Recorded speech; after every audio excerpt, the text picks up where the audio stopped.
तो पढ़ेंगे एक नया टॉपिक आगे, थ्योरीज ऑफ इवोल्यूशन। तो इवोल्यूशन के बारे में कौन कौन सी थ्योरीज दी गई उनकी बात करें। तो देखते हैं, सबसे पहले हेडिंग डालेंगे यहाँ पर,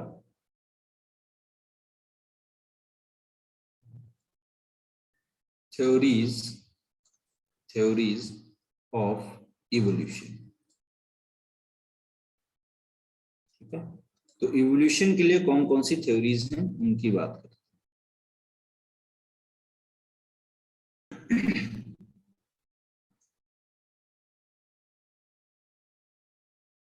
सबसे पहले बात, थ्योरीज ऑफ इवोल्यूशन में हम पढ़ेंगे लैमार्किज्म। ठीक है, इसको पढ़ेंगे लैमार्किज्म। लैमार्किज्म का मतलब क्या है? लैमार्क ने जो थ्योरी प्रपोज किया उसकी बात करेंगे। तो लैमार्क ने जो थ्योरी प्रपोज किया उसमें देखिए आप क्या है, तो इन्होंने जो है, जो लैमार्क थे, इनके बुक का नाम बेटा क्या था? इनका बुक जो था वो कौन सा था? Philosophic zoology.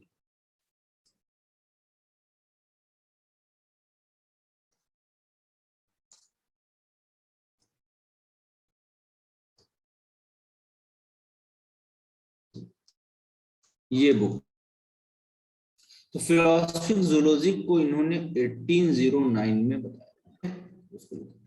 अब यहां पर आप बोलोगे, वाइज आ रही है ना सभी को? वाइज आ रही बेटा? Yes sir. ठीक है, तो लैमार्किज्म ने फिलोसफिक जूलॉजिक जो थी वो बुक थी उनकी, जो लिखा था उन्होंने। और लैमार्किज्म ने क्या बोला? आपने कुछ थ्योरी दी थी, जो है पोस्टुलेट्स कुछ थे उनके इवोल्यूशन के रिस्पेक्ट में, वो क्या बोले? तो सबसे पहले इन्होंने बोला एक बात कि भाई देखिए, जो ऑर्गेनिज्म होते हैं उनके ऑर्गन्स जो होते हैं, साइज इंक्रीज करता है जो ऑर्गेनिज्म का, वो इंक्रीज करता है due to internal vital forces. पहली बात इन्होंने बोली, internal vital forces. Internal vital forces का मतलब क्या था? कि यहां पर आप बोलोगे जो लिविंग ऑर्गेनिज्म होते हैं, हमने पहली बात क्या बोली? जो लिविंग ऑर्गेनिज्म होते हैं, लिविंग ऑर्गेनिज्म जो होते हैं, एंड आप बोलोगे ऑर्गन्स, ऑर्गन्स टेंड्स टू क्या करते हैं? तो आप बोलोगे increase in size, tends to increase in size.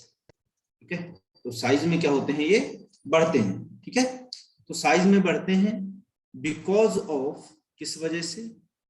Because of internal vital force, internal vital force.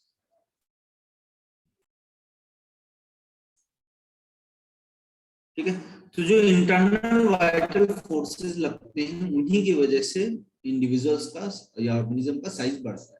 Internal forces बोला इन्होंने, तो ये बात इनकी कहीं हद तक सही नहीं थी, ये गलत बात थी।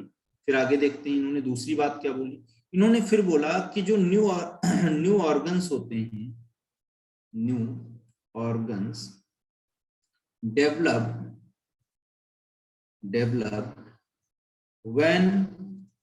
when it's required। मतलब सीधा सीधा इनका ये हुआ कि अगर नए ऑर्गन की जरूरत है तो वो जब जरूरत होगी तब वो हम रिक्वायर कर लेंगे, तब डेवलप होगा।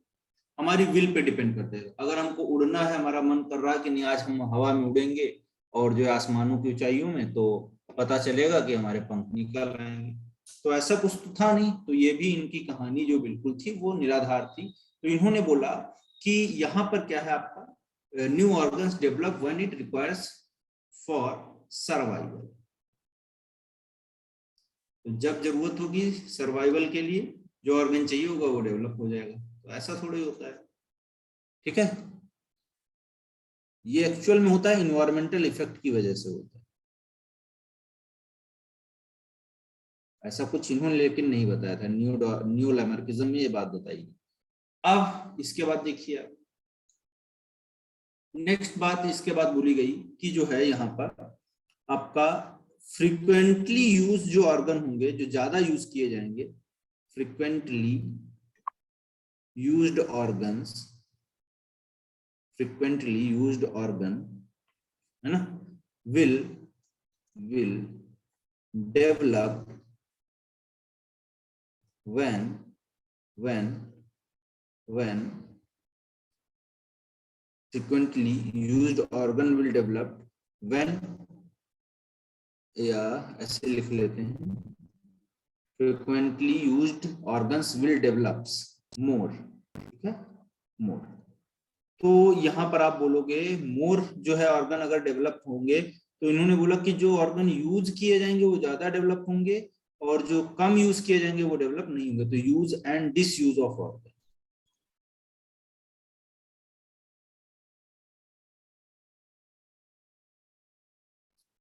Use and disuse of organ,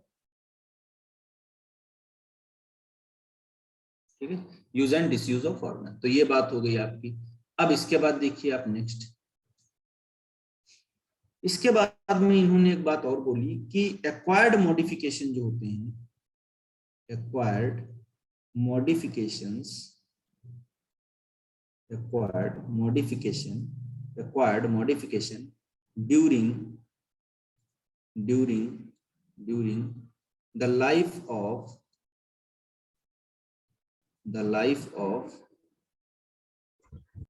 organism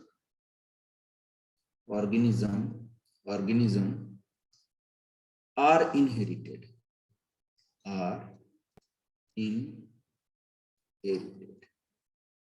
ठीक है। तो एक्वायर्ड मॉडिफिकेशंस जो हैं during the life of organism, किसी ऑर्गेनिज्म के लाइफ में, तो आप बोलोगे वो इनहेरिटेड होते हैं, ठीक है। अब देखिए इस बात को बोला गया इनहेरिटेंस ऑफ एक्वायर्ड ट्रेट, यानी कि अगर आप साइकिल चला लेते हो तो आपके आने वाली आगे की जो प्रोजनी है वो भी साइकिल चला लेगी। कहने का मतलब तो यही हुआ इनका कि acquired modification during the life of organism are inherited. जो ऑर्गेनिज्म अपनी लाइफ के दौरान एक्वायर करता है कुछ जो है ट्रेड्स को या कुछ को सीखता है, वो आगे इनहेरिट होगा। यानी कि अगर आप बोलोगे हम अगर जो है क्या बोलते हैं उसको, जो है साइकिल चला लेते हैं या स्विमिंग कर लेते हैं, तो वो आपका आगे आने वाला प्रोजनी में जो बच्चा होगा वो भी ये कर लेगा, ऐसा तो नहीं है, वो उसको सीखना पड़ेगा तभी वो कर पाएगा। तो वही चीज बोला गया यहाँ पर कि acquired modification during the life of organism are inherited, ठीक है। तो ये सरासर बात गलत थी। अब इनके लिए इन्होंने एग्जाम्पल देखिए किसका दिया, कुछ एग्जाम्पल्स भी दिए इन्होंने, ऐसी बात नहीं है। इन्होंने सबसे इनका फेमस जो एग्जाम्पल था वो यूज एंड जो आपका क्या था डिसयूज ऑफ ऑर्गन्स जो है जिराफ के केस में दिया। खैर हम लोग एक एक करके बात करते हैं। एक जगह बोला इन्होंने फ्लाइटलेस बर्ड्स, तो इन्होंने बोला कि भाई फ्लाइटलेस जो बर्ड्स थी उनमें विंग्स जो थे वो रूडिमेंट्री थे, यानी कि वो सही से डेवलप नहीं थे। अब डेवलप्ड नहीं थे तो मतलब सही से काम नहीं कर पाते। अब डेवलप नहीं थे क्योंकि वो उड़ते नहीं थे, दौड़ते थे, नीचे चलते थे अर्थ पे, तो उनका जरूरत ही नहीं पड़ा उनको कि विंग्स जो हो बहुत ज्यादा डेवलप हो। तो इसीलिए हम क्या बोल देते हैं कि वो जो फ्लाइटलेस बर्ड्स होती हैं उनमें जो विंग्स होते हैं वो रूडिमेंट्री होते हैं। तो उन्होंने ऑर्गन को यूज नहीं किया, इसीलिए उनके विंग्स जो है काम के नहीं बचे। कहीं हद तक ये बात सही थी, लेकिन इन्वायरमेंटल इफेक्ट नहीं था। इसके बाद में इन्होंने बोला कि लिम्बलेस स्नेक, क्या बोला, लिम्बलेस स्नेक। तो लिम्बलेस स्नेक में इन्होंने क्या बोला, देखिए इन्होंने बोला कि जो लिम्बलेस स्नेक है पहले जो है स्नेक्स के पास क्या रहता था, जो है पैर रहते थे ऐसे। एक एग्जांपल भी इन्होंने पाइथन का दिया, पाइथन का जो बड़े बड़े अजगर होते हैं उनका एग्जांपल। तो इन्होंने बोला जो स्नेक्स थे उनमें जो है पैर भी प्रेजेंट थे ऐसे, इस तरीके से पाइथन में। क्योंकि पाइथन में देखा क्या गया, पाइथन में देखा गया वहां पर पेल्विक गर्डिल, तो पेल्विक गर्डिल देखा गया, तो उसी वजह से आप बोलोगे पेल्विक गर्डिल जो है देखा गया, तो उसी वजह से इन्होंने बोला कि भाई पाइथन जो है उसमें पेल्विक गर्डिल है, तो इसका पैर निकलते हैं पेल्विक गर्डल से, तो कहीं ना कहीं हाइंड लिम्ब भी निकले हुए होंगे। तो ये एक बात यहाँ पर बोली गई, जो है आपका सजेस्ट किया गया कि भाई लिम्बलेस स्नेक्स भी जो होते हैं उनके पहले कभी ना कभी क्या थे, आपके पैर थे, लेकिन फिर धीरे धीरे वो गायब हो गए क्योंकि यूज नहीं था। तो ऑर्गन यूज एंड डिसयूज वाला ये दूसरा एग्जांपल। फिर देखिए इन्होंने बोला कि जो है shorter size of ear pinna in man, man में कम काम था ईयर पिन्ना का तो उनके साइज शॉर्टर हो गए। ऐसे इन्होंने एक बेस्ट एग्जांपल दिया नेक ऑफ जिराफ, इसका एग्जांपल दिया नेक ऑफ जिराफ। तो जिराफ का जो इन्होंने एग्जांपल दिया वो बहुत ही इंटरेस्टिंग था। इन्होंने क्या बोला कि शुरुआती दौर में जो जिराफ थे उनके पैर और जो उनका सर था वो छोटा था, ऐसे छोटे छोटे थे कुत्ते जैसे। लेकिन तो शुरुआत में ये वेजिटेशन जो था नीचे, ये खाते थे, आराम से रहते थे, लेकिन खाते खाते ये वेजिटेशन हो गया सारा खत्म। अब खत्म हो गया तो क्या हुआ, ये जो है खत्म नहीं हुआ, सॉरी यहाँ पर, हाँ खत्म हो गया। तो ऊपर क्या बचे, जो है आपके बोलोगे आप, बड़े बड़े पेड़ बचे खाली। अब बड़े बड़े पेड़ों को तो ये पाएंगे नहीं, पत्तियों को। तो इन्होंने क्या किया, जब ये लॉस हो गई, इनकी घास खत्म हो गया, ग्राउंड जो ग्रेजिंग खत्म हो गई, तो इन्होंने क्या किया, देखिए जो ये आपके प्लांट्स जो थे उनके केस में आप बोलोगे तो यहाँ पर क्या था,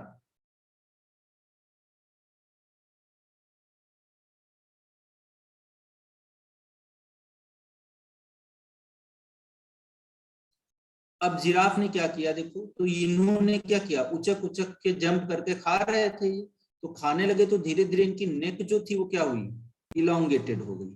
तो मतलब कहने का यही था कि जो जितना ऑर्गन को यूज करेगा उतने ज्यादा वो क्या होगा, डेवलप होगा। यही बात ये बोलना चाह रहे थे, और कोई बात नहीं, ठीक है, यही बात बोलना चाह रहे। Yes sir.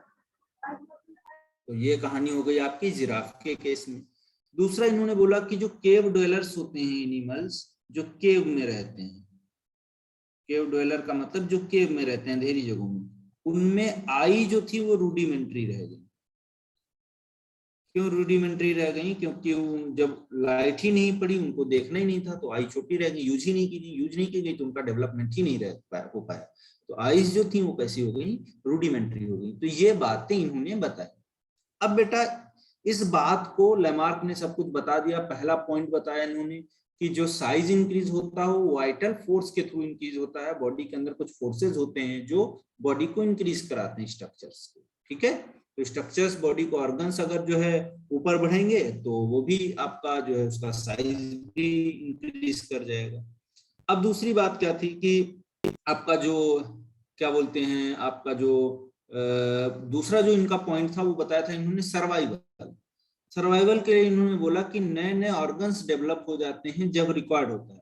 यानी कि अगर हमको मान लो नीचे तैरना नहीं जानते हैं और एकदम से बाढ़ आ जाए, हमको उड़ना है वहां से, तो हमारे क्या विंग्स डेवलप हो जाएंगे, ऐसी बात बोलना चाह रहे थे। मतलब जब आप चाहोगे तब वो ऐसा स्ट्रक्चर आपके पास में डेवलप हो जाए, ठीक है। तो ये भी इनकी सरासर बात गलत थी, ऐसा कुछ होने वाला नहीं। तीसरी बात इन्होंने बोली use and disuse of organ. ये बात ठीक बोली इन्होंने कि कुछ ऐसे भी कैरेक्टर इन्वायरमेंटल इफेक्ट होता है, यानी कि जो ज्यादा यूज करोगे आप स्ट्रक्चर्स, उनकी वजह से ज्यादा ग्रोथ होती है, ठीक है। अदरवाइज आप बोलोगे कि वहां पर ग्रोथ जो है कम होगी, अगर कोई हम जो है कम यूज करेंगे, अगर कोई और जो है आपका वो क्या बोलते हैं ऑर्गन, ठीक है। तो कहीं हद तक ठीक था, लेकिन पूरी बात ये भी सही नहीं थी, एक एक्सटेंट तक ही थी। उसके बाद में आप बोलोगे, इन्होंने बोला कि इनहेरिटेंस ऑफ एक्वायर्ड, हमने जो सीखा है वो इनहेरिटेड होगा आगे जाके, तो ये भी गलत बात। अब देखिए, अब इसके बाद में आया नियो लैमार्किज्म। मतलब लैमार्कवाद को थोड़ा और सही किया गया, उसमें कुछ और मॉडिफिकेशन किया कुछ लोगों ने, और बोलिए कि नियो लैमार्किज्म बना दिया। अब नियो लैमार्किज्म में देखो क्या बताया उन्होंने। नियो लैमार्किज्म में क्या बोला इन्होंने कहा कि कुछ एक्सपेरिमेंटल सपोर्ट्स दिए नियो लैमार्किज्म के थ्योरी के, तो उसी का थोड़ा शेप चेंज कर दिया लैमार्किज्म का, और उसी को बोल दिया नियो लैमार्किज्म। तो इस जो है नियो लैमार्किज्म में सबसे पहले बात बोला गया कि इन्वायरमेंट जो होता है वो एक की फैक्टर होता है जो है आपका हेरिडिटी के लिए। ये बात न्यू लैमार्किज्म में बोली गई कि आप जो देख रहे हो इन्वायरमेंटल जो चेंजेस हैं, जो इन्वायरमेंटल है, इन्वायरमेंटल जो आपका इन्वायरमेंट है, जो इन्वायरमेंटल चेंजेस हैं, डज अफेक्ट क्या अफेक्ट करता था? Does affect the heredity. तो हेरिडिटी को क्या करता है? अफेक्ट करता है। दूसरी बात देखिए, इसके बाद में उन्होंने क्या बोला? उन्होंने बोला कुछ वेरिएशंस होते हैं वो पास किए जाते हैं। सम वेरिएशंस passes सब variations passes to young ones। ठीक है, तो कुछ वेरिएशंस ऐसे पास होते हैं। ठीक है, ये कहानी इन्होंने बताई न्यू लैमार्किज्म। तो सपोर्टर थे इनके। अब देखिए लैमार्किज्म को क्रिटिसाइज भी किया गया, तो आप हेडिंग डाल लीजिए क्रिटिसिज्म ऑफ लैमार्किज्म। तो क्या बोला गया लैमार्किज्म को क्रिटिसाइज करने के लिए? देखिए, क्रिटिसाइज करने के लिए एक साइंटिस्ट थे, उनका नाम था अगस्त वीजमैन। तो अगस्त वीजमैन ने क्या किया, इन्होंने एक चूहा ले लिया,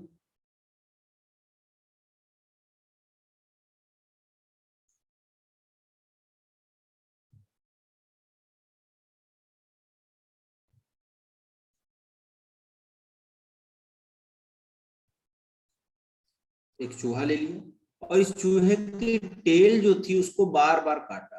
टेल थी, इसको काट दिया। फिर टेल, अब इनकी नई प्रोजनी आई तो फिर टेल इन्होंने काट दिया उसका। टेल काटे जा रहे हैं, तो ये इन्होंने कितना किया? 22 जनरेशन तक यही करते रहे। पूछ उगाते रहे, पूछ काटते रहे, पूछ उगाते रहे, पूछ काटते रहे। तो ऐसे जब टेल काटते काटते इन्होंने देखा हर बार टेल आ रही है, तो इन्होंने क्या बोला कि जो है कभी ऐसा नहीं होता है। अगर एक्वायर्ड कैरेक्टर जो है आते होते तो टेल तो जो है नहीं आना चाहिए था, टेल खत्म हो जाना चाहिए था। यूज या मिसयूज वाले में अगर देख लो, अगर आपका नहीं है इसमें तो आगे भी एक्वायर्ड ट्रेट है ना, तो एक्वायर्ड हो गया ना, ये इसको कट कर देंगे तो हट गया ना टेल, तो आगे वाली प्रोजेनी में नहीं आना चाहिए, लेकिन ऐसा नहीं था, आ रहा था। तो ये बात इन्होंने बोली अगस्त वीजमैन ने कि आपने जो बोला है बिल्कुल गलत है, हर बार टेल आ रही, इसका मतलब कुछ और है, कुछ और फैक्टर्स। ठीक है, ऐसे इन्होंने एक एग्जांपल दिया कि बोरिंग ऑफ ईयर पिन्ना। तो हमारे इंडियन कल्चर में शुरू से ही क्या होता है, बोर किया जाता है ईयर पिन्ना और जो है नाक, ये। तो अगर ऐसा होता है, एक्वायर्ड कैरेक्टर्स पास हो रहे होते, तो माँ के तो नाक कान दोनों जो है क्या होते हैं, ये आप देखते हो बोर करते हैं, इसमें पहनते हैं सोना होना। तो जब माँ में ऐसा था तो बच्चे में भी ऐसा होना चाहिए, लेकिन ऐसा तो नहीं है। तो इस वजह से इन्होंने बोला कि भाई ये कॉन्सेप्ट आपका गलत है। तो इस तरीके से ये थ्योरी पूरी तरीके से डिस्कार्ड कर दी गई, पूरी तरीके से खत्म कर दी। अब दूसरा देखेंगे। इसके बाद में हमारा जो सेकेंड थ्योरी था उसको नया शेप देके 1831 में जो है डार्विन ने निकले वो घूमने टहलने के लिए, और डार्विन ने ही क्या किया, उस थ्योरी को बताया और उसका नाम पड़ा डार्विनिज्म या नेचुरल सिलेक्शन की थ्योरी। तो डार्विन की थ्योरी अब हम आगे पढ़ेंगे। चलिए नेक्स्ट रीडिंग डाल लेते हैं, डार्विन थ्योरी।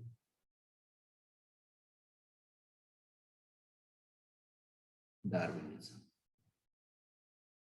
ठीक है, या इसी को बोला गया नेचुरल सिलेक्शन।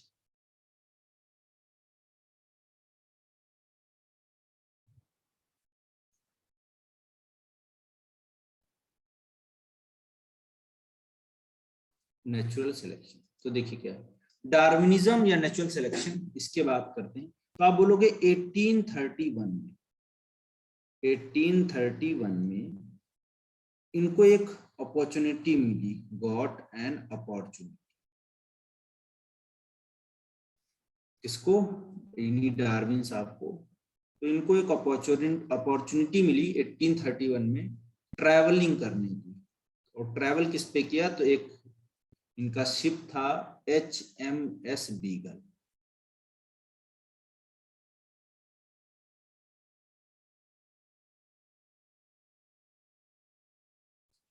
क्या था आपका बीगल, तो HMAC बीगल, ठीक है।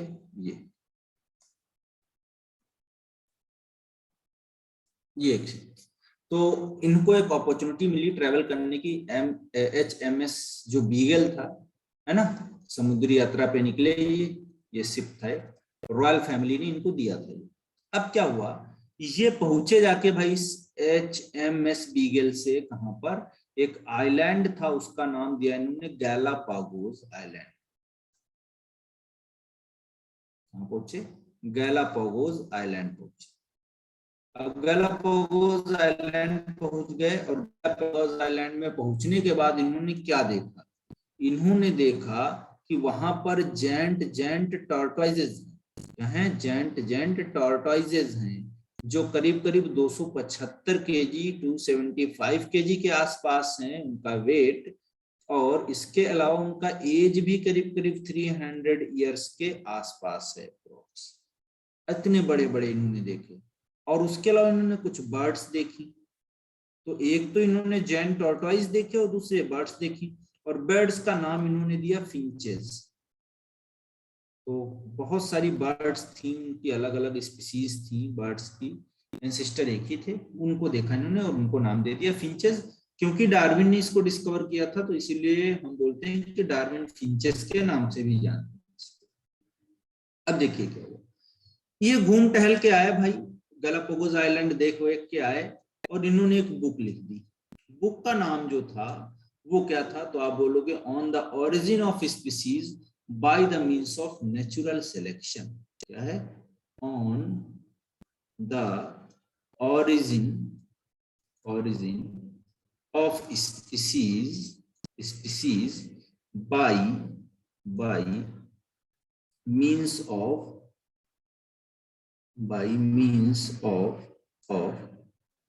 means of natural selection।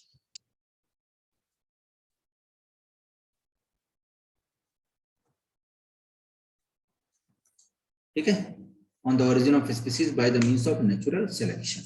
इसको इन्होंने 1859 में, कितने में, 1859 में इस बात को बोला। ठीक है, इसमें अब देखेंगे आप थ्योरी ऑफ नेचुरल सिलेक्शन जो इनकी थी वो क्या, तो इन्होंने प्रपोज किया इस बुक में theory of natural selection, theory of natural selection. तो उस थ्योरी ऑफ नेचुरल सिलेक्शन में बेटा क्या क्या बातें थी वो हम लोग जरा प्रकाश डालेंगे अच्छे से।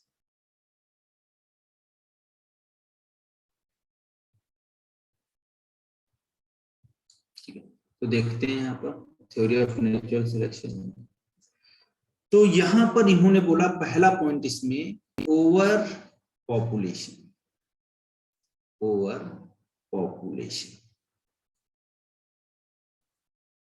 Over population. तो ओवर पॉपुलेशन में आप बोलोगे यहां पर क्या होगा, हाई रेट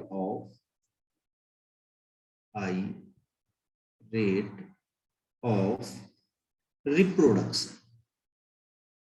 तो इन्होंने बोला कि वही एनिमल्स पृथ्वी के ऊपर सरवाइव करते हैं जिनका हाई रेट ऑफ रिप्रोडक्शन है, यानी कि हाई रिप्रोडक्टिव पोटेंशियल है उनके पास, तो उनकी नंबर ज्यादा होंगे तो उनकी एग्जिस्टेंस भी मेंटेन रहेगी। तो ओवर पॉपुलेशन वाला कॉन्सेप्ट इन्होंने दिया कि हाई रेट ऑफ रिप्रोडक्शन देखने को मिलेगा। अब इसके बाद देखिए आप, दूसरी बात इन्होंने क्या बोली, दूसरा जो हेडिंग था वो था लिमिटेड क्या था, लिमिटेड फूड एंड आप बोलोगे क्या, स्पेस। तो लिमिटेड फूड और स्पेस यहां पर था इनके पास, लिमिटेड फूड और स्पेस था, तो आप बोलोगे आपका लड़ाई तो नहीं होना था भाई, पूरे अर्थ पे फूड और स्पेस तो लिमिटेड था, वो थोड़े बढ़ जाएगा। फिर तीसरी बात क्या बोली इन्होंने बोला कि अब आया स्ट्रगल फॉर एग्जिस्टेंस, क्योंकि रिसोर्सेज लिमिटेड थे, तो इन्होंने बोला कि अब उनके आपस में क्या होगा, स्ट्रगल होगा, और जो जीतेगा वही राज करेगा। तो इन्होंने बोला struggle for existence, struggle for existence.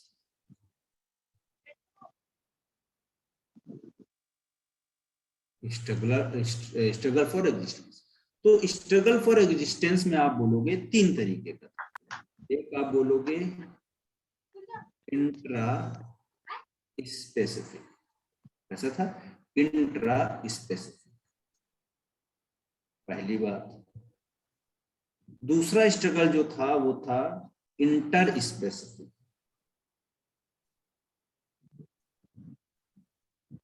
और तीसरा बेटा जो था वो इन्वायरमेंटल था। कहीं बाढ़ आ गया, सूखा आ गया, कुछ आ गया। अब इस वाले आप इसकी बात करोगे वन बाय वन, तो इंट्रा स्पेसिफिक जो था ये सबसे ज्यादा डेंजरस था। क्यों? क्योंकि यहाँ पर जो कॉन्फ्लिक्ट थी, जो लड़ाई थी, जो स्ट्रगल था बिटवीन द, इसके बीच में था, बिटवीन द सेम स्पीसीज। तो एक ही स्पीसीज के लोग आपस में जो लड़ रहे थे, तो उस तरीके के कंपटीशन को हमने बोला इंट्रा स्पेसिफिक कॉन्फ्लिक्ट या इंट्रा स्पेसिफिक स्ट्रगल। तो इस तरीके से सेम टाइप के लोग, क्योंकि देखो जब चार लोग हैं, ऐसे समझ लेते हैं इस बात को, एक पार्टी है मान, और वहां पर 50 लोग हैं, ठीक है, 50 लोग हैं, उसमें से 25 लोग जो हैं वेज खाते हैं, 25 क्या और मान लेते हैं 45 लोग वेज खाते हैं, और 5 लोग जो हैं वो नॉन वेज खाते हैं, ठीक है।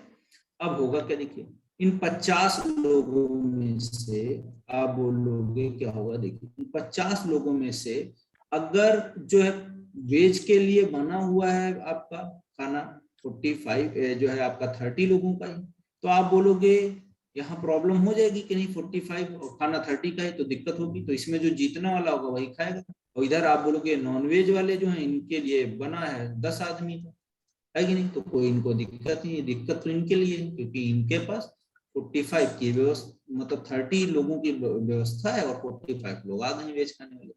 तो अब आपस में जो लड़ाई होगी, क्योंकि सेम टाइप के लोगों के बीच में हो रही, सेम टाइप की स्पीसीज के बीच में हो रही कॉन्फ्लिक्ट, तो ऐसे स्ट्रगल को हम बोलते हैं, ऐसे जो है इंट्रा स्पेसिफिक। इंटर स्पेसिफिक में आप बोलोगे जो डिफरेंट टाइप के हैं, डिफरेंट टाइप ऑफ स्पीसीज, तो अलग अलग अगर स्पीसीजेस हैं उनके केस में कैसा होगा, इंटर स्पेसिफिक। अब दूसरा देखिए इन्वायरमेंटल। इन्वायरमेंटल का मतलब क्या हुआ, कुछ कैटास्ट्रोफिक इवेंट आ गए। कैटास्ट्रोफिक इवेंट का मतलब क्या था, कि कैटास्ट्रोफिक इवेंट का मतलब क्या था कि वहां पर बाढ़, सूखा, ड्रॉट, ये सब आया, ड्रॉट आया है ना, और जो है आपका बहुत सारी चीजें थी, ड्रॉट वगैरह हुआ। तो आपका सूखा पड़ गया या बहुत ज्यादा बारिश हो गई है ना, एकदम से बाढ़ आ गई, फ्लड आ गया, या कुछ प्रॉब्लम हो सकती है। तो अब जो बच जाएगा वही जिंदा रहेगा, तो जो फिट है वही हिट है। स्ट्रगल फॉर एग्जिस्टेंस का मतलब यही हुआ। अब इसके बाद में हम लोग पढ़ते हैं वेरिएशंस। चौथी बात इन्होंने क्या बोली, डार्विन ने कहा वेरिएशंस। ये बात इन्होंने बहुत अच्छी बताई, वेरिएशन। इससे पहले किसी ने वेरिएशन का नाम नहीं लिया। वेरिएशन में क्या बोला इन्होंने, कि जो यूजफुल स्ट्रॉन्ग वेरिएशन है, जो यूजफुल स्ट्रॉन्ग वेरिएशंस हैं, वो आप बोलोगे रहेंगे, आगे ट्रांसमिट होंगे, ठीक है। जो यूजफुल स्ट्रॉन्ग वेरिएशंस हैं, चेंजेस हैं, वो नेक्स्ट जनरेशन में जाएंगे। Useful strong variation passes to next generation, passes to next generation, तो अगली जनरेशन में ये जाएंगे। क्लियर थी ये बात, ठीक है। दूसरा देखिए, इसके बाद इन्होंने क्या बोला कि जो है अदर जो होंगे, अदर्स जो होंगे वो डिसअपियर्स हो जाएंगे। ये बात कुछ ठीक बोली इन्होंने, लेकिन अदर डिसअपियर हो जाएंगे। तो यूजफुल स्ट्रॉन्ग वेरिएशन छोटे वेरिएशन के लिए तो इन्होंने बोल दिया, बड़े बड़े वेरिएशन के लिए कुछ नहीं बोलते। तो यू अदर्स जो होंगे, जो दूसरे वो वाले होंगे जो हार्मफुल होंगे, वो डिसअपियर हो जाएंगे, ऐसी बात बोलनी चाहिए। तो अकेले ऐसे इंडिविजुअल थे, इन्होंने ही बोला कि यूजफुल जो स्ट्रॉन्ग वेरिएशंस हैं वो एक जनरेशन से दूसरी जनरेशन में पास होंगे। बहुत अच्छी बात बोली। इसके बाद इन्होंने बोला नेचुरल सिलेक्शन या सर्वाइवल ऑफ द फिटेस्ट। चौथी बात तो पहली क्या हो गई, ओवर पॉपुलेशन, दूसरा लिमिटेड फूड एंड स्पेस, तीसरा स्ट्रगल फॉर एग्जिस्टेंस, चौथा वेरिएशंस, पांचवा देखिए, पांचवे को आप बेटा बोलोगे, इसमें आप बोलोगे क्या होगा आपका, नेचुरल सिलेक्शन, नेचुरल सिलेक्शन, या आप बोलोगे यहां पर क्या होगा, तो आप बोलोगे सर्वाइवल ऑफ फिटेस्ट, यानी कि जो फिट है वही हिट है। सर्वाइवल ऑफ फिटेस्ट का मतलब यही है, बचेगा वही जो एकदम फिट है, बाकी सब सिस्टम से एलिमिनेट हो जाएंगे। कोई भी अपने यहाँ बेकार काम ना करने वाले बंदे को नहीं रखना चाहता, चाहे नेचर हो चाहे कोई भी। तो ये जब किसी काम के हैं नहीं, तो भाई उनकी डेथ हो जाएगी। जो काम के हैं, सर्वाइवल ऑफ फिटेस्ट हैं, वो आराम से अर्थ के ऊपर रहेंगे। तो इन्होंने ये बात बोली कि प्रकृति जो है, जो नेचर है, वो एक छन्ने की तरीके से, ये उन्हीं लोगों को नीचे जाने देती है, उन्हीं लोगों को सिलेक्ट करती है जो सुटेबल होते हैं, और जो बेकार लोग होते हैं, जिनके अंदर कैपेबिलिटी नहीं है, मतलब रिप्रोडक्टिव पोटेंशियल वगैरह नहीं है, या कोई और प्रॉब्लम है, तो वो सिस्टम से इलिमिनेट हो जाएंगे, वो हट जाएंगे। ठीक है, तो ये नेचुरल सिलेक्शन की थ्योरी। अब इसके बाद में सर्वाइवल ऑफ फिटेस्ट हो गया। अब इसके बाद में आप बात करोगे तो आप बोलोगे कि जो नेचुरल सिलेक्शन था वो आइडिया किसने दिया था, तो ये आइडिया दिया था हर्बर्ट स्पेंसर ने। किसने दिया था, हर्बर्ट स्पेंसर। इन्होंने ही ये आइडिया दिया था, हर्बर्ट स्पेंसर, नेचुरल सिलेक्शन। तो इन्होंने बोला कि फेवरेबल चेंजेस जो होते हैं वो रिटेन किए जाते हैं पॉपुलेशन में, और अनफिट ऑर्गेनिज्म जो होते हैं उनकी डेथ हो जाती है। क्या बोला इन्होंने, जो फेवरेबल चेंजेस हैं, फेवरेबल जो चेंजेस हैं, फेवरेबल जो चेंजेस हैं, वो चेंजेस आप बोलोगे क्या होंगे, रिटेन किए जाएंगे पॉपुलेशन में, रिटेन इन पॉपुलेशन, पॉपुलेशन में रिटेन किए जाएंगे। एंड आप बोलोगे क्या होगा, अनफिट ऑर्गेनिज्म जो होंगे, अनफिट ऑर्गेनिज्म जो होंगे, वो ऑर्गेनिज्म क्या होंगे, आप बोलोगे उनकी डेथ हो जाएगी, बिकम डेथ। तो ये कहानी है आपकी नेचुरल सिलेक्शन के केस में। अब इसके बाद में 6 नंबर पे इन्होंने क्या बात बोली, 5 नंबर पे ये बोला, 6 नंबर पे इन्होंने क्या बोला, फिर से इन्होंने कहा कि inheritance of useful variation, inheritance, inheritance of useful variation.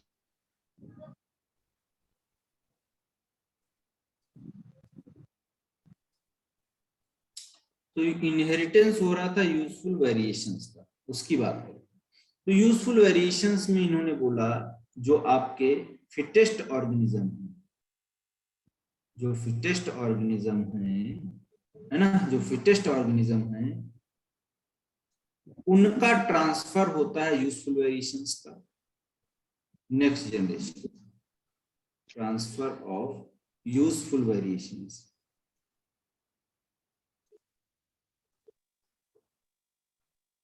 तो ट्रांसफर ऑफ यूजफुल वेरिएशंस जो हो रहा है next generation,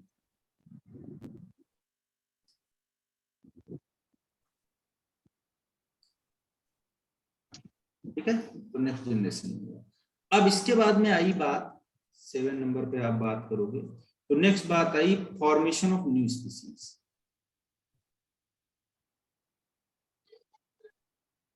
formation of new species,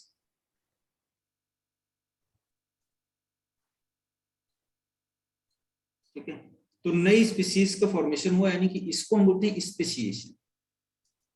speciation का मतलब ये होता है कि फॉर्मेशन ऑफ नई स्पीसीज, यानी कि नई स्पीसीज का बनना क्या कहलाएगा, formation of new species, speciation.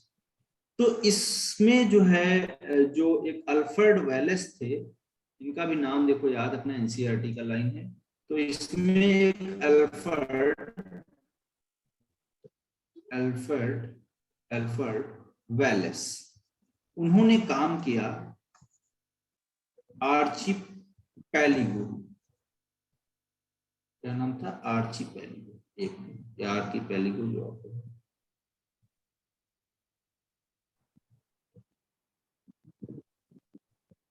आर्चीपेलागो।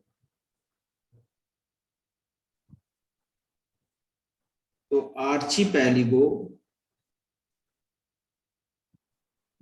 आर्चीपेलागो जो था एक आइलैंड था, उस पे इन्होंने काम किया और लगभग सेम बातें ही बताई थी जो डार्विन ने बताई थी, स्पेसिएशन वाली और ये सब बातें इन्होंने बताई। तो आर्चीपेलागो जो आइलैंड था उस पे काम किया। अब इस नेचुरल सिलेक्शन की थ्योरी को क्रिटिसाइज किया गया, तो 7 चीजें बताई इन्होंने। पहला इन्होंने बताया ओवर प्रोडक्शन, ओवर पॉपुलेशन। दूसरा इन्होंने बताया कि भाई वहां पर आपको क्या देखने को मिल रहा था, ओवर पॉपुलेशन के अलावा लिमिटेड फूड और रिसोर्सेस थे। लिमिटेड फूड और रिसोर्सेस के बाद में उसमें लड़ाई होना ही होना था, स्ट्रगल फॉर एग्जिस्टेंस हुआ। स्ट्रगल फॉर एग्जिस्टेंस के बाद में आप बोलोगे वेरिएशंस है, वेरिएशंस के बाद में आप बोलोगे इनहेरिटेंस हुआ, वहां पर जो है नेचुरल सिलेक्शन हुआ, नेचुरल सिलेक्शन के बाद में इनहेरिटेंस हुआ यूजफुल वेरिएशंस का, और यूजफुल वेरिएशंस के बाद में क्या है आपके न्यू स्पीसीज का फॉर्मेशन हुआ, यानी कि स्पीसीशन हुआ। अब इस थ्योरी में ठीक ठाक चीजें बताई गई, लेकिन इसको भी क्रिटिसाइज किया गया जैसे उसको क्रिटिसाइज किया गया। तो क्रिटिसाइज क्यों किया गया, देखिए आप, क्रिटिसाइज इसलिए किया गया क्योंकि इन्होंने कई सारी चीजों को सही से एक्सप्लेन नहीं किया था। तो इन्होंने पहली बात देखो क्या एक्सप्लेन नहीं कर पाए, इनहेरिटेंस ऑफ स्मॉल वेरिएशन। अभी मैंने बताया था कि जो इनहेरिटेंस हो रहा है स्मॉल वेरिएशंस, उनको तो ये नहीं बता पाए, inheritance of small variations, small variations को तो नहीं बता पाए। ठीक है, क्लियर है? ठीक है, वो भी तो यूजफुल थे लेकिन उनको नहीं बता पाए, जबकि लार्ज स्केल के जो है वेरिएशंस थे उनकी बात कर रहे थे, चलो वो ठीक थी। ठीक है, फिर दूसरा देखिए, दूसरा क्या था, जो ओवर स्पेशलाइजेशन था, ओवर स्पेशलाइजेशन था उसको नहीं एक्सप्लेन कर पाए ऑफ सम ऑर्गन्स। जैसे आप बोलोगे इसमें एग्जांपल आइवरी ऑफ एलिफेंट, तो एलिफेंट का जो आइवरी है मतलब जो दांत है उसकी जब आप बात करोगे तो वो कहानी नहीं बता पाए, पहली बात। फिर तीसरा देखिए आप बोलोगे विस्टीजियल ऑर्गन, उसके बारे में कुछ ये नहीं बताया, विस्टीजियल ऑर्गन क्यों रह गए। फिर ये सर्वाइवल ऑफ फिटेस्ट तो बता दिए लेकिन अराइवल ऑफ फिटेस्ट नहीं बता पाए, वहां पर भी ये मात खा गए। फिर देखिए आप नेक्स्ट, आप बोलोगे डिसकंटिन्यूअस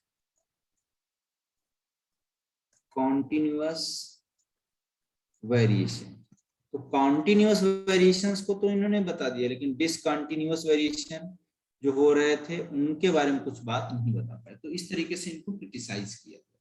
अब इसके बाद में चालू होता है आपका अलग से एक छोटा सा टॉपिक है, उसको भी हम लोग पढ़ लेते हैं यहाँ पर। ठीक है, 20 मिनट है हम लोगों के पास। ठीक, ये समझ में आ गया आप लोगों को सबको? बोलिए सर डिसकंटिन्यूअस वेरिएशन का क्या मतलब है? डिसकंटिन्यूअस का वेरिएशन का मतलब ये है जैसे पॉपुलेशन में कोई एकदम से वेरिएशन आ गया, इसमें है मान लो ये 3, मान लो प्रोजेक्ट, ये एक पॉपुलेशन, ये दूसरा, ये तीसरा, इसमें मान लो कोई एक कैरेक्टर है, इसमें नहीं है वो कैरेक्टर, इसमें वो कैरेक्टर है, इसमें नहीं है, और तीसरे वाले में फिर वो कैरेक्टर आ गया, तो इसके लिए भी कोई ये थ्योरम नहीं बता पाते कि ऐसा क्यों हो रहा है। उन्होंने तो बस बोल दिया कि हाँ लार्ज जो इनहेरिटेंस होता है वेरिएशंस का होता है, लार्ज वेरिएशंस का होता है, तो स्मॉल वेरिएशंस का भी तो इनहेरिटेंस होता है, उसके बारे में इन्होंने कुछ नहीं बताया। ठीक है, ओके सर। अब आगे देखते हैं। अब आर्टिफिशियल जो है आपका जो सिलेक्शन है उसमें आप जाओगे, आर्टिफिशियल सिलेक्शन।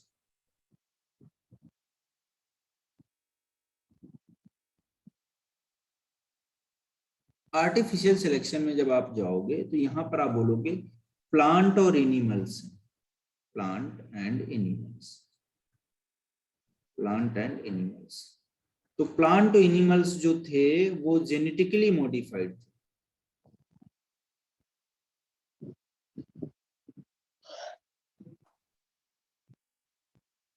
अब दूसरा देखिए, यहां पर आप बोलोगे ये मोर डिजायर्ड जो कैरेक्टर्स थे, जेनेटिकली मॉडिफाइड मतलब मेन मैड, हमने हमने कोई जीन विन उसमें म्यूटेशन करवाया कुछ?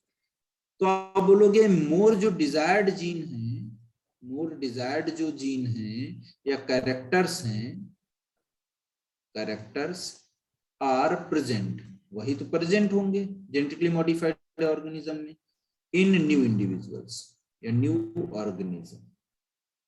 तो नए ऑर्गेनिज्म में आप बोलोगे जो न्यू डिजायर्ड कैरेक्टर्स हैं वो डेवलप होंगे। अब ये बार बार रिपीट होंगे, repeated for many times, for many generations, many generations. तो कई जनरेशन तक ये बार बार रिपीट हो रहे हैं, रिपीट हो रहे हैं, और इस तरीके से आप बोलोगे क्या हो जाएगा, न्यू ब्रीड का फॉर्मेशन हो जाएगा, नए इंडिविजुअल बन जाएंगे। अब इसको पुराने वाले गायब भी हो जाएंगे। तो जैसे एग्जाम्पल इसका दिया गया कि आप ब्रीड की बात करोगे तो यहाँ पर देखिए एग्जाम्पल्स में बेटा, जैसे जो ब्रीड है आपकी डॉग की, हॉर्स की, देसी वाले सब गायब हो जाएंगे, पिजन की, है ना, फिर आप बोलोगे पोएट्री, मुर्गी वगैरह की। और इसके अलावा एक एग्जाम्पल प्लांट में दिया गया ब्रेसिका, ब्रेसिका ओलेरेशिया, ब्रेसिका ओलेरेशिया। तो ब्रेसिका ओलेरेशिया में कुछ जेनेटिक मॉडिफिकेशन किए गए, इन्हीं से कैबेज बनाया गया, इन्हीं से आप बोलोगे ब्रोकली बनाया गया। क्या बनाया गया? ब्रोकली बनाया गया। फिर आप बोलोगे ब्रोकली के अलावा कॉलीफ्लावर बनाया गया। तो ये सब कहानी देखने को, ठीक है। तो ये सब आर्टिफिशियली सिलेक्टेड थे, यानी कि नेचुरली सिलेक्शन ही हुआ यहाँ पर, आर्टिफिशियल सिलेक्शन, ठीक है। तो ये थ्योरी भी आपकी कंप्लीट होती है, जो आपका डार्विनिज्म की थ्योरी थी, ठीक है। अब तीसरी थ्योरी आती है मॉडर्न कॉन्सेप्ट ऑफ इवोल्यूशन या सिंथेटिक थ्योरी ऑफ इवोल्यूशन, या उसी को बोलते हैं नियो डार्विनिज्म। इस थ्योरी को डार्विनिज्म और मॉडिफाई किया और इसमें कुछ पॉइंट्स और ऐड किए गए। पूरा एक ग्रुप ऑफ साइंटिस्ट था, Dobzhansky, Fisher, Haldane, Sewall Wright, Ernest Mayr, Stebbins, ये सारे मिलके इन्होंने और ज्यादा इसको अच्छे से बनाया इस थ्योरी को, और इसका नाम रख दिया नियो डार्विनिज्म। या इसी का आप समझ लो नियो डार्विनिज्म क्या था, म्यूटेशन और आपका डार्विन की थ्योरी दोनों मिक्स करके बनी हुई थी। तो इसी को बोला गया modern concept of evolution, synthetic theory of evolution, या बेटा बोला गया इसको नियो डार्विनिज्म। तो पढ़ते हैं हम लोग वन बाय वन करके। Neo Darwinism, neo Darwinism,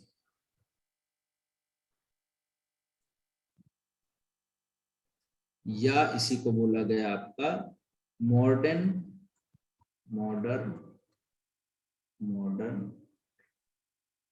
concept of evolution, ठीक है। या इसी को बोला गया synthetic theory, synthetic theory of evolution, ठीक है। या इसी में आप बोलोगे क्या मिक्स था, तो आप बोलोगे डार्विन की थ्योरी, डार्विन थ्योरी प्लस आप बोलोगे म्यूटेशन की थ्योरी, सब मिक्स था, ठीक है। ये कहानी है डार्विन और म्यूटेशन। अब देखते हैं इसमें, यहां पर आप बोलोगे जो वर्कर्स थे कुछ उन्होंने इसको प्रपोज किया था, जैसे आप बोलोगे डोब्झानस्की,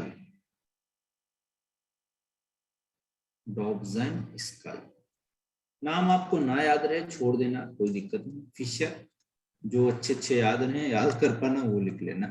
हैल्डन पहले ही पढ़ चुके हो, हैल्डन के अलावा सिविल राइट, ये याद रखना, ये आगे भी है, जेनेटिक ड्रिफ्ट के बारे में बताया है।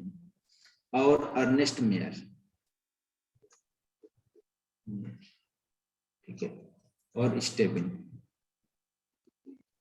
तो ये सब मिल के प्रपोज किए थे थ्योरी जो थी नियो डार्विनिज्म की या मॉडर्न कॉन्सेप्ट ऑफ इवोल्यूशन को। अब क्या बताया इन्होंने उसको देखते हैं हम लोग, ठीक है। तो इन्होंने बताया क्या बेटा, देखिए यहाँ पर इन्होंने बताया सब कुछ तो वही था, कुछ चीजें ऐड की गई। जैसे पहला पॉइंट क्या था इसमें आप देखोगे तो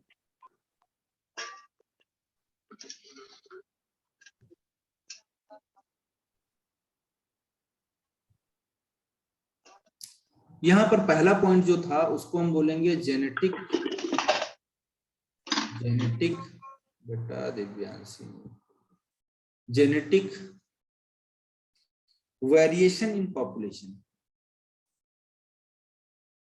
जेनेटिक वेरिएशन इन पॉपुलेशन। तो पॉपुलेशन में इन्होंने बोला कि जेनेटिक वेरिएशंस होंगे।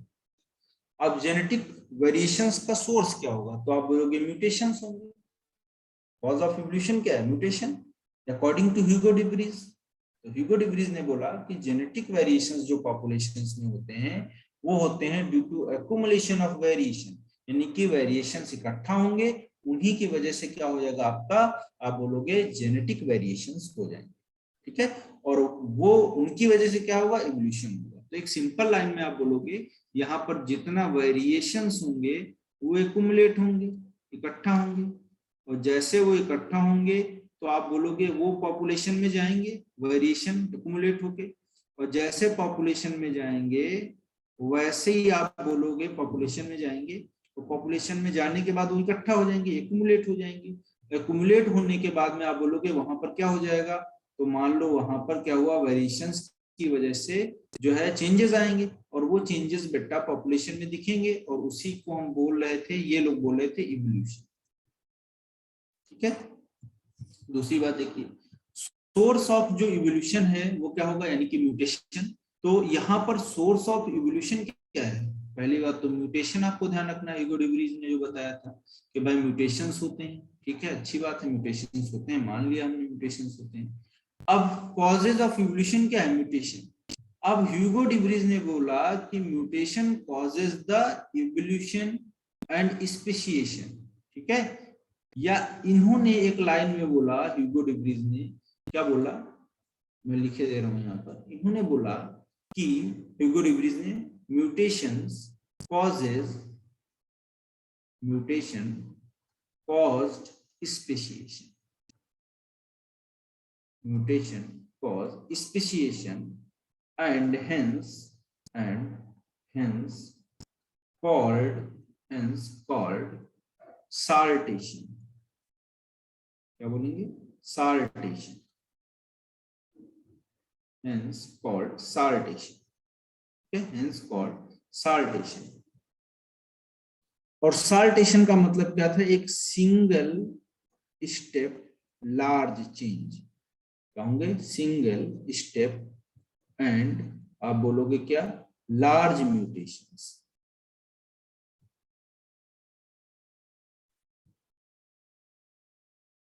ठीक है। तो सिंगल स्टेप पे लार्ज म्यूटेशंस हो उसको हम बोलते हैं साल्टेशन। मतलब साफ था कि आप बोलोगे साल्टेशन हुआ यानी कि सिंगल स्टेप एक पर्टिकुलर जगह पे लार्ज म्यूटेशंस हुए, इसी को हम बोल रहे थे म्यूटेशंस। तो इनकी वजह से इवोल्यूशन हुई, ठीक है भाई।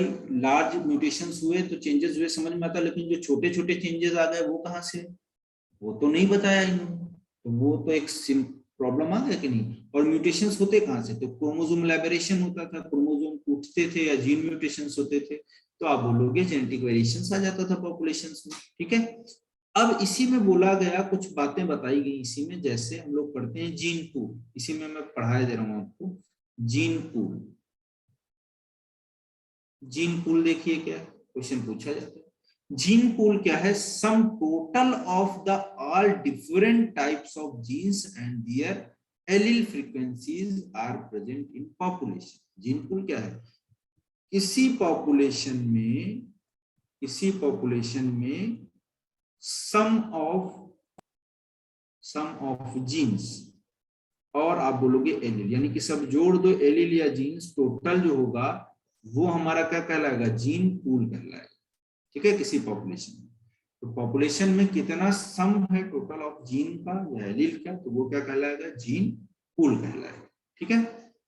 अब देखिए इसके बाद में, यहाँ पर इतना सारी बातें होने के बाद में अब हम लोग देखते क्या है, जो एलील होते हैं वो क्या होते हैं बेटा, एलील जो अल्टरनेटिव फॉर्म ऑफ जीन्स होती हैं या जीन्स जो होते हैं, या तो पॉपुलेशन में इनका एडिशन होगा या आप बोलोगे डिलीशन होगा। और जैसे एडिशन और डिलीशन होगा वैसे ही आप बोलोगे यहाँ पर क्या आएंगे, म्यूटेशंस हो जाएंगे, चेंजेस हो जाएंगे। तो आप बोलोगे यहाँ पर क्या हो गया, म्यूटेशंस हो गए, चेंजेस हो गए। और ये म्यूटेशंस ही क्या करवा देंगे, इवोल्यूशन करवा देंगे। क्या करवा देंगे, इवोल्यूशन। बात समझ में आई कि नहीं बताइए। अब इसके बाद में नेक्स्ट बात बोली गई इसी में, जीन रिकॉम्बिनेशन। क्या बोला गया, जीन रिकॉम्बिनेशन। तो जीन जो रिकॉम्बिनेशन था उसमें आप देखोगे कि जीन का कैसे क्रॉसिंग ओवर वगैरह हुआ, अलग रीअरेंज होके आपस में जुड़े, वो सारी चीजें जीन रिकॉम्बिनेशन में आप पढ़े होंगे जेनेटिक्स में, मेरा काम नहीं है। अब जीन रिकॉम्बिनेशन के बाद में आप बोलोगे जीन माइग्रेशन। तो जीन माइग्रेशन भी हम समझ लेते हैं क्या होता है। जीन माइग्रेशन देखिए क्या होता है। जीन माइग्रेशन का मतलब होता है कि यहाँ पर जीन का जाना एक जगह से, ये मान लो एक पॉपुलेशन ए है, एक पॉपुलेशन बी है, ये पॉपुलेशन ए है, ये पॉपुलेशन बी है। अब कुछ एनिमल्स यहाँ से आके उठ के यहाँ पर आ गए, प्लेस बी पे यहाँ पे आ गए और इनके साथ में इंटरब्रीड करने लगे। तो ये क्या हो गया, जीन माइग्रेशन हो गया। एक जगह से माइग्रेट करके इंडिविजुअल कहाँ चला गया, नई पॉपुलेशन में चला गया। और नई पॉपुलेशन में जाने के बाद वहां पर आप बोलोगे जो है आपका एलील फ्रीक्वेंसीज, क्योंकि उनके साथ में रिप्रोडक्शन करेंगे और वो चेंज हो जाएंगे। तो जीन माइग्रेशन या जीन फ्लो का मतलब क्या है, migrating individuals breed with in new population. जो माइग्रेट होके आए हैं वो नई पॉपुलेशन के साथ में ब्रीडिंग कर रहे हैं।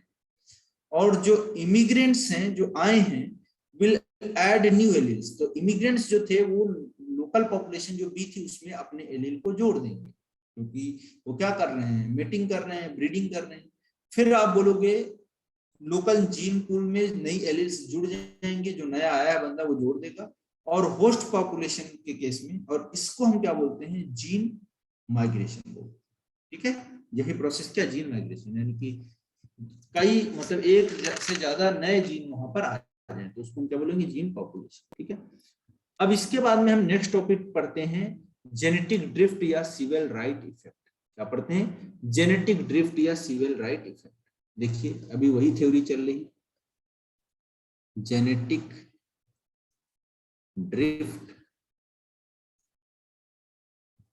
और इसी को बोलते हैं सिविल राइट इफेक्ट। क्योंकि सिविल राइट ने दिया था इसको तो इसीलिए इसका नाम है सिविल राइट इफेक्ट। ठीक है, Sewall Wright effect. Genetic drift या सिविल राइट इफेक्ट की जब बात करोगे आप तो यहां पर बोलोगे ये स्मॉल पॉपुलेशन में होता है, कभी लार्ज पॉपुलेशन मत लेना, नहीं तो लार्ज पॉपुलेशन में स्मॉल तो चेंजेस दिखेंगे ही नहीं आपको, लार्ज भले दिख जाए। कोई चेंज हुआ, मान लो 1000 आदमी में कोई चेंज होगा तो आपको दिखेगा नहीं दिखेगा, लेकिन अगर 10 लोग लोगे तो छोटे से छोटे चेंजेस भी दिखेंगे आपको। तो स्मॉल पॉपुलेशन था यहाँ पर। अब स्मॉल पॉपुलेशन में हुआ क्या, तो आप बोलोगे ड्रास्टिक चेंजेस हुए एलील फ्रीक्वेंसी। ड्रास्टिक चेंजेस का मतलब एकदम से, तो ड्रास्टिक चेंजेस हो गए किसमें, आप बोलोगे बेटा एलील फ्रीक्वेंसी। तो एलील फ्रीक्वेंसीज में ड्रास्टिक चेंजेस हो गए। अब इन ड्रास्टिक चेंजेस की वजह से आप बोलोगे वेरिएशंस हुए, और वेरिएशंस होने की वजह से आप बोलोगे क्या हुआ, आपका नए नए स्पीसीज है। तो ये बात इन्होंने जेनेटिक ड्रिफ्ट में दो तरीके से बताई। पहला जो टाइप था उसको बोला गया फाउंडर इफेक्ट। क्या बोला गया, फाउंडर इफेक्ट। तो फाउंडर इफेक्ट में देखिए क्या बोला गया, इसमें बोला गया कि कोई एक ये स्मॉल जो है पॉपुलेशन रह रही है, कुछ लोग रह रहे हैं इस जगह पे। इन्होंने बोला कि स्मॉल ग्रुप ऑफ पर्सन, यहाँ से मान लो कुछ लोग उठ के यहाँ से कुछ लोग निकल आए और कोई दूसरी जगह पे चले जाएं। ये पॉपुलेशन ए थी, ये पॉपुलेशन बी थी, तो यहाँ पर आ गए ये लोग 3-4 लोग, ग्रुप ऑफ पॉपुलेशन। तो इन्होंने बोला कि स्मॉल ग्रुप ऑफ पर्संस जो थे इनको फाउंडर बोलते हैं। जो यहाँ पर आए स्मॉल ग्रुप ऑफ जो आए उनको फाउंडर बोलते हैं। फाउंडर किसको बोलते हैं, जो दूसरी पॉपुलेशन से नई पॉपुलेशन में आए।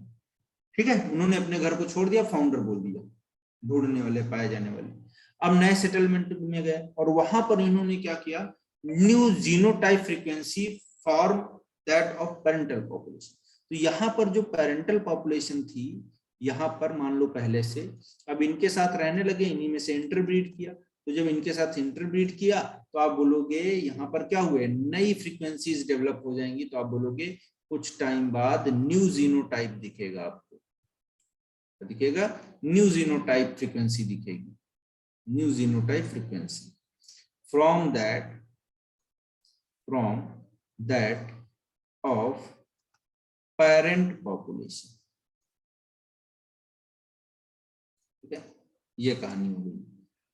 अब ऐसे ही एक और पार्ट था, वो था बॉटलनेक इफेक्ट, उसको भी समझ लेते हैं हम लोग। ठीक है, हेडिंग दूसरा डालेंगे इसी में, बॉटलनेक इफेक्ट, बॉटलनेक इफेक्ट। तो बॉटलनेक इफेक्ट को समझते हैं। देखिए, सीजन होता है तो खूब सारा फ्लरिश करता है, ऐसे बॉटलनेक इफेक्ट का मतलब समझिए आप क्या बोलना चाह रहे थे। इन्होंने बोला कि जब सब कुछ बढ़िया चल रहा था मौसम, तब बॉटल ऐसे थी, ऐसे, और इसमें जो एनिमल थे वो खूब सरवाइव कर रहे थे आराम से, सब कुछ फेवरेबल कंडीशन खूब सारे थे। लेकिन जब मौसम बदला, ड्रॉट वॉट कुछ आया, मान लो ड्रास्टिक चेंजेस कुछ आए, तो ये क्या हुए, जितने भी इसमें एनिमल थे वो तो सब मर गए, इनकी डेथ हो गई, ये खत्म हो गए, लेकिन कुछ बच गए मान लो यहाँ पर।